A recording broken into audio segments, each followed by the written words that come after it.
Tu as un rêve de partir au Canada. Je vais te montrer dans cette vidéo comment tu peux demander l'immigration express, étape par étape.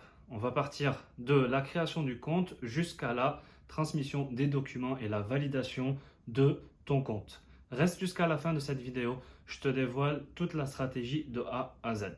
Pour comprendre comment fonctionne l'entrée express, nous allons nous pencher sur trois catégories. La première, c'est catégorie de l'expérience canadienne. Deux, programme de travailleurs qualifiés au fédéral et programme de travailleurs des métiers spécialisés au fédéral. Pourquoi il y a fédéral entre parenthèses? Parce que là, vous passez directement avec l'État canadien. Je vous donne un petit exemple. Si vous voulez vous rendre au Québec, il faut tout d'abord faire les papiers pour être éligible au Québec. Et une fois que le Québec valide et vous donne le certificat de sélection du Québec, vous allez dans la deuxième étape faire vos papiers pour demander l'immigration au gouvernement du Canada qui vous donne en fait le visa. D'accord? Donc là, vous n'avez pas besoin de passer par les provinces, vous passez directement avec le gouvernement canadien et c'est pour cette raison qu'on l'appelle une entrée express. La première catégorie, elle n'est pas très intéressante pour nous parce que ça, c'est pour les résidents temporaires. C'est-à-dire que vous devriez avoir déjà une expérience de minimum de 3 ans au sol canadien. Donc, on va enlever cette étape d'ici, on va se concentrer sur les deux là. La première étape, en répondant en quelques questions, nous allons savoir si on est admissible ou pas pour ne pas que vous perdiez du temps. Donc voilà, on clique ici. Il y a plusieurs critères à prendre en compte et on va cliquer sur déterminer votre admissibilité. Voilà.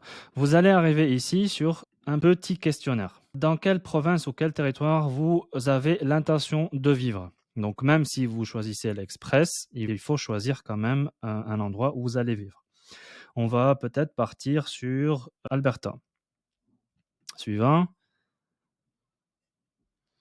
Donc, les langues officielles que vous parlez, est-ce que vous avez déjà effectué des tests de langue française ou de langue anglaise? Donc, le TCF, c'est le plus connu, c'est le test de connaissance française. C'est le test qui vous donne une note pour la langue française. Et le IELTS, c'est le plus connu, c'est pour l'anglais. Donc, est-ce que vous avez fait les deux? Donc, vous avez plein de questions à répondre.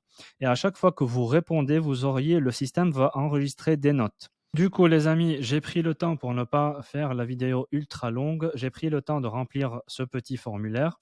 Et voici la réponse qu'on a eue du site web. D'après les réponses que vous avez données, vous semblez être admissible à l'entrée express. Et il va nous donner un numéro. Ce numéro personnel de référence, il est très important parce que vous allez l'utiliser en fait pour effectuer la demande. OK?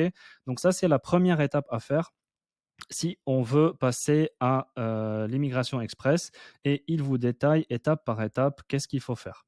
Maintenant qu'on est admissible, il faut savoir quel programme des deux on va choisir. On va commencer par le deuxième. On va cliquer sur Apprenez. Et ici, on va voir la classification nationale des professions. Donc, quels sont les métiers les plus importants et les plus demandés pour que vous puissiez avoir un accès en express. Donc, on va cliquer ici. Et vous allez voir dans le tableau, donc poste de gestion, par exemple, responsable de la publicité, marketing, relations publiques, directeur financier. Dans 3, on a boulanger, pâtissier, assistant dentaire, auxiliaire, ainsi de suite. Et ici, vous avez une liste de classifications plus détaillée. Quand vous cliquez là, on va prendre par exemple le domaine de l'assurance. Vous allez cliquer sur chercher. Et voilà, vous avez tous les domaines qui sont demandés. Vous cliquez sur celui-là. Il va vous détailler exactement le titre de l'emploi. N'hésitez pas, honnêtement, n'hésitez pas dans votre CV ou dans votre façon dont vous présentez le dossier, de chercher votre métier et copier-coller exactement le titre. Donc, si vous êtes, par exemple, un agent de perception des impôts, mais dans votre pays, elle s'appelle agent d'impôts, n'hésitez pas à changer celui-là pour mettre le titre qui y est indiqué sur le site.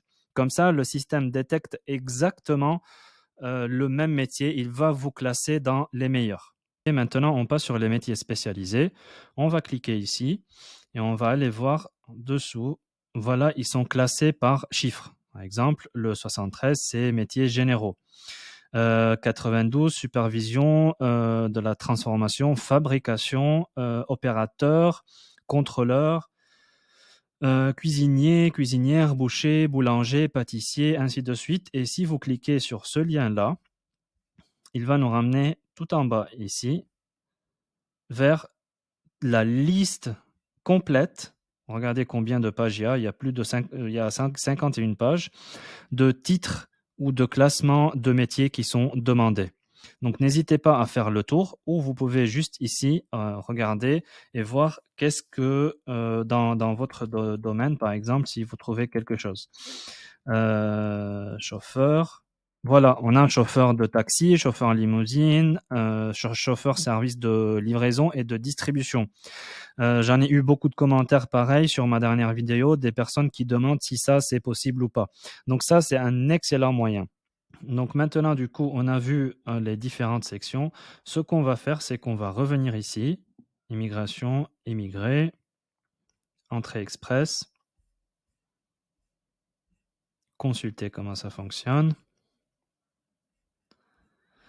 Et on va descendre ici. Donc la première étape, c'est on a découvert qu'on est admissible, on a reçu notre numéro et ils nous ont donné les étapes. La deuxième étape, c'était choisir le métier, trouver le titre du métier qui correspond exactement à ce que nous cherchons. Et troisième, c'est on va calculer notre note. Et plus vous êtes noté, plus vous passez en urgence. D'accord? Faisons ça ensemble. On va utiliser l'outil de SCG pour estimer notre note. On clique là-dessus. Je vous laisse prendre le temps. Prenez le temps, s'il vous plaît, juste compléter pour voir quelle note elle sera attribuée. Ne trichez pas parce que si vous trichez, vous avez une note très élevée. Après, ils vont vous demander des documents justificatifs.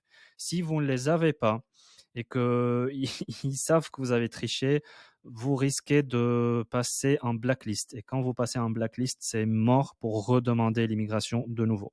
Donc, prenez le temps de remplir ce formulaire-là. Je vais le remplir de mon côté et je vais vous dire combien j'ai eu comme note et je vous montre à quoi ça ressemble. Et voici à quoi ressemble le résultat. Donc, tous les candidats inscrits obtiennent un score sur 1200. Voici comment c'est détaillé. Par exemple, sur l'âge, j'ai pris 100 parce que je suis jeune, niveau de scolarité très, très important et la langue officielle, donc 150.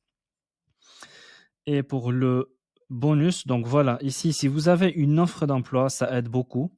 Si vous avez étudié au Canada, vous allez avoir plus de points. Et si vous avez des frères ou des sœurs au Canada, ça compte. Donc au total, moi, j'ai eu 570. Je vous avoue, j'ai fait juste très rapidement pour l'avoir. Du coup, voilà à quoi ça ressemble cette page. Et maintenant, on passe au plus important. Maintenant, on a fait le test pour avoir notre score. On est admissible pour entrer au Canada et on a vu le premier numéro qu'on a eu. Maintenant, il est très important de préparer vos documents parce que vous auriez 60 jours uniquement si vous êtes admissible pour transmettre tous les documents nécessaires.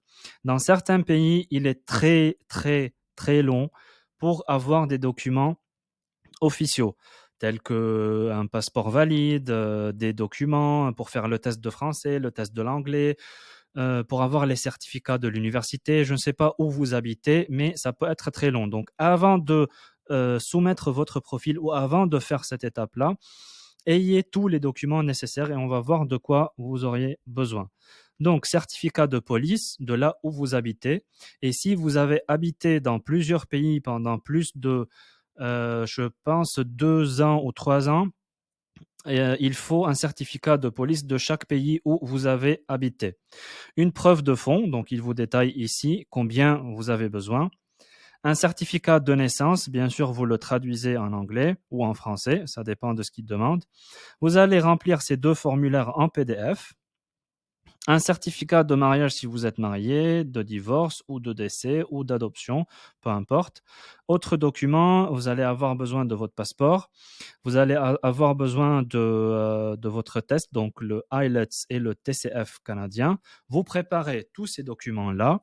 Après, une fois que tout est prêt, croyez-moi, ça ne sert à rien de faire directement la création du profil si vous n'avez pas les documents en main. Allez, on y arrive. Vous avez tous les documents nécessaires. C'est parfait. On va cliquer sur soumettre un profil. Et ce qu'on va faire ici, on va descendre jusqu'à ça, on a fait ouvrir ou créer une session. Ici, les amis, ce que vous allez faire, c'est voilà, ouvrir une session avec un partenaire. Moi, j'ai fait de mon côté, j'ai fait l'option de clé GC. Vous cliquez ici, vous êtes un nouvel utilisateur, vous allez créer une session ici. Vous allez avoir besoin du numéro qui vous a été communiqué lorsque vous avez fait le test d'admissibilité. Donc, c'est enregistré, vous faites la démarche. Une fois que vous êtes dedans, vous passez les questions, vous mettez vos documents et vous attendez le retour du gouvernement. Soyez patient, c'est long, même si c'est en express, parfois c'est frustrant parce que c'est long. Les documents vont être envoyés vers un agent d'immigration qui va vérifier tous les documents. Il va vérifier le score que vous avez eu. Il va vérifier une deuxième fois que tout est légitime, que vous avez tous les documents, vous êtes bien éligible. Il va tout vérifier. D'accord? Une fois qu'il a vérifié, il va vous classer. Le classement sera par rapport à vos points. Disons, par exemple, moi j'ai eu 570, il y a quelqu'un d'autre qui a 900 points. Le gars qui a 900 points, il passe en priorité. Et vous, vous allez passer après. Donc, les personnes qui ont la note la plus élevée passent avant. Malheureusement, c'est comme ça pour l'entrée express. Mais tentez-le parce qu'il y a énormément d'emplois à promouvoir. Voilà pour cette vidéo. J'espère que ça vous a plu. N'hésitez pas, je vous mets tous les liens dans les commentaires. N'hésitez pas si vous avez des questions. Comme d'habitude, j'essaye au maximum de répondre à tout le monde. Si je ne réponds pas, n'hésitez pas à me relancer une deuxième fois. Je vous souhaite tout le bonheur. À très vite.